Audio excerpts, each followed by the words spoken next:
एक बार की बात है, एक छोटे से गांव में जहां सूरज की किरणें भी डर के साए में छिप जाती थीं, वहां एक युवा लड़की रहती थी जिसका नाम माया था।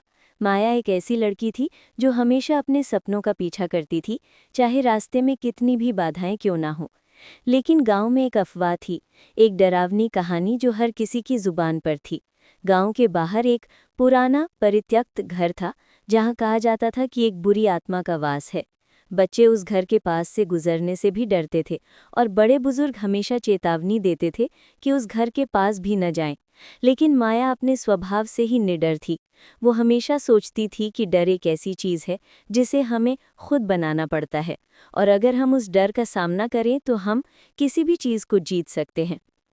एक दिन गांव में एक अजीब सी बीमारी फैल गई।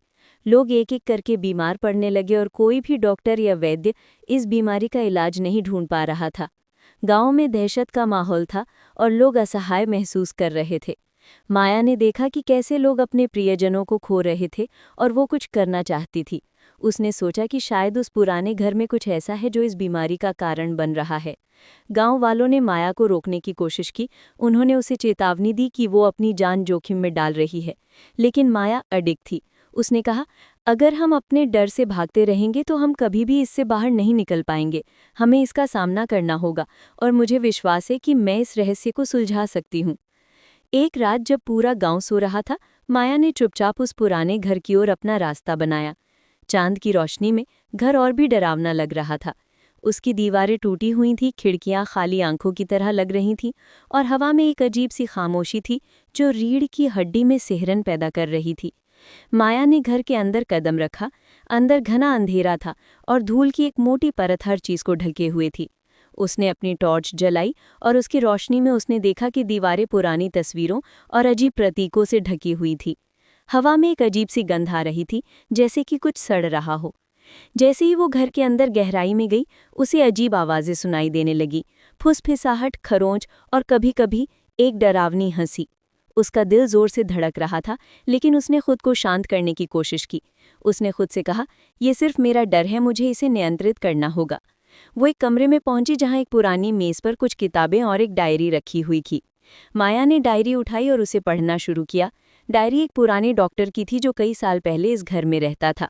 उसने अपनी डायरी में लिखा था कि वो एक ऐसी बीमारी का इलाज खोजने की कोशिश कर रहा था जो गांव में फैल रही थी, लेकिन उसे सफलता नहीं मिली। उसने ये भी लिखा था कि उसने कुछ अजीब प्रयोग किए थे और उसे डर था कि उसने कुछ ऐसा जगा दिया था जो उसे नियंत्रित कर रहा था। जैसे ही माया डायरी पढ़ रही थी, उसे अपने पीछे किसी की उपस्थिति महसूस हुई। उसने धीरे से मुड़कर देखा और उसने देखा कि एक काली छाया उसके पीछे खड़ी थी। छाया की आंखें लाल थीं और उसके मुंह से एक डरावनी आवाज निकल रही थी। माया डर गई, लेकिन उसने खुद को हिम्मत दी। उसने याद किया कि उसकी माँ ने उसे हमेशा सिखाया था कि डर एक भ्रम है और अगर हम उसका सामना करें तो वो गायब हो जाता है। उसने अपनी टॉर्च उठाई और उसे सीधे छाया पर चमकाया। छाया चिल्लाई और पीछे हट गई। उसने देखा कि जैसे ही टॉर्च की रोशनी छाया पर पड़ती थी, वो कमजोर पड़ने लगती थी और धीरे धीरे छाया सिकुड़ने लगी और अंत में वो गायब हो गई। माया ने राहत की सांस ली। उसने देखा कि डायरी में डॉक्टर ने लिखा था कि वो आत्मा रोशनी से डरती थी। माया ने यह भी पढ़ा कि डॉक्टर ने एक जड़ी बूटी के बारे में लिखा था जो इस बीमारी का इलाज कर सकती थी, और वो जड़ी बूटी उसी घर के पीछे उगती थी। माया ने तुरंत घर के पीछे जाकर उस जड़ी बूटी को खोजा। उसने उसे इकट्ठा किया और गांव वापस आ गई। उसने गांव वालों को सब कुछ बताया और उन्होंने उसकी बात पर विश्वास किया। उन्होंने जड़ी बूटी का इस्तेमाल किया और धीरे धीरे गांव वाले ठीक होने लगे। गांव वालों ने माया का धन्यवाद किया और उसे एक नायिका के रूप में देखा। माया ने उन्हें बताया कि ये उसकी विजय नहीं थी, बल्कि ये उनकी विजय थी। उसने कहा, हमारा सबसे बड़ा डर हमेशा हमारे अंदर होता है।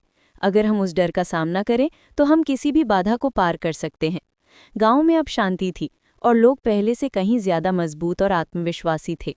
माया ने उन्हें सिखाया कि जीवन में चुनौतियां आएंगी, लेकिन अगर हम अपने अंदर की शक्ति पर विश्वास करें और अपने डर का सामना करें तो हम हमेशा सफल होंगे।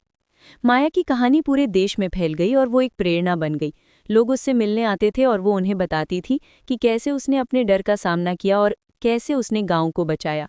उसने हमेशा कहा, डर एक भ्रम है, ये हमें रोकता है, हमें कमज़ोर बनाता है, लेकिन अगर हम हिम्मत करें और उसका सामना करें तो हम अपनी असली शक्ति को जान सकते हैं। इस कहानी से हमें ये सीखने को मिलता है कि हमें अपने डर से कभी नहीं भागना चाहिए, बल्कि हमें उनका सामना करना चाहिए, क्योंकि तभी हम अपनी असली क्षमता को पहचान सकते हैं। हमें हमेशा अपने सपनों का पीछा करना चाहिए, चाहे रास्ता कितना भी कठिन क्यों ना हो, क्योंकि अंत में ये हमारी हिम्मत और दृढ़ निश्चय ही है जो हमें सफलता की ओर ले जाता है। और इसीलिए माया ने ना केवल अपने गांव को बचाया, बल्कि उसने उन सबको भी प्रेरित किया जो अपने डर से लड़ रहे थे। उसने साबित कर दिया कि एक छोटी सी लड़की भी अगर उसमें हिम्मत और दृढ़ निश्चय हो तो वो दुनिया बदल सकती है। ये कहानी हमें हमेशा याद दिलाएगी कि अंधकार कितना भी घना क्यों ना हो, प्रकाश हमेशा उसे दूर कर सकता है, और हमारा अंदरूनी डर कितना भी बड़ा क्यों ना हो, हमारी हिम्मत उसे हमेशा हरा सकती है। तो अगली बार जब आप डर महसूस करें तो माया की कहानी याद करें। याद रखें कि डर सिर्फ एक एहसास है और आप उससे कहीं ज्यादा मजबूत हैं। अपनी आंखें बंद करें, गहरी सांस लें और उस डर का सामना करें। आपको पता चलेगा कि आप कितने शक्तिशाली हैं। ये केवल एक कहानी नहीं है, ये एक सबक है, एक सबक जो हमें सिखाता है कि सबसे बड़ा दान जो हम खुद को दे सकते हैं वो है अपने डर से मुक्त होना। जब हम ऐसा करते हैं तो हम दुनिया को एक ऐसी जगह बनाने के लिए तैयार होते हैं जहाँ कोई भी सपना असंभव नहीं होता और हर चुनौती एक अवसर बन जाती है।